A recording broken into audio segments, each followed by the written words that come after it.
இயேசு கிறிஸ்துவின் இன்ப இனிய நாமத்தில் வாழ்த்துகிறோம். இன்றைய வேத வசனம். அப்பொழுது அவர் தம்முடைய சீஷர்களை நோக்கி பார்த்து, தரித்திரராகிய நீங்கள் பாக்கியவான்கள், தேவனுடைய ராஜ்யம் உங்களுடையது. லூக்கா 6:20. Today's Bible verse.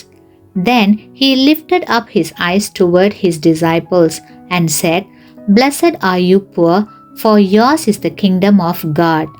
Luke chapter 6:20. ஏழைகளும் தரித்திரரும் நம் மத்தியில் இராமல் இருப்பதில்லை என்று வேதம் கூறுகிறது. அவர்களிடம் பட்சமாகவும் உதவிக்கரம் நீட்டும் விதமாகவும் நடந்து கொள்ள வேண்டியது நமது கடமை. இந்த சிறியரில் ஒருவனுக்கு எதை செய்தீர்களோ அதை எனக்கே செய்தீர்கள் என்ற நியாய தீர்ப்பு நாளில் தேவன் நம்மிடம் கூறுவார். ஆகவே ஏழைகளில் நமது தேவனை காண்பது சாத்தியமே. கிறிஸ்துவுக்குள் அன்பான சகோதர சகோதரிகளே, நமக்கு அருகில் இருக்கும் ஓர் ஏழைக்கு உதவுவதன் மூலம் நமது இரட்சகருக்கு உதவ பெரிய வாய்ப்பை தேவன் நமக்கு கொடுத்திருக்கிறார். ஆகையால் நமக்கு அருகில் இருக்கும் தேவை உள்ளவர்களை கண்டறிந்து அவர்களுக்கு உதவி செய்து தேவ ஆசீர்வாதத்தை பெற்றுக்கொள்வோமாக. ஆமேன். நீங்கள் பெற்ற இந்த ஆசீர்வாதத்தை மற்றவர்களோடு பகிர்ந்து கொள்ளுங்கள்.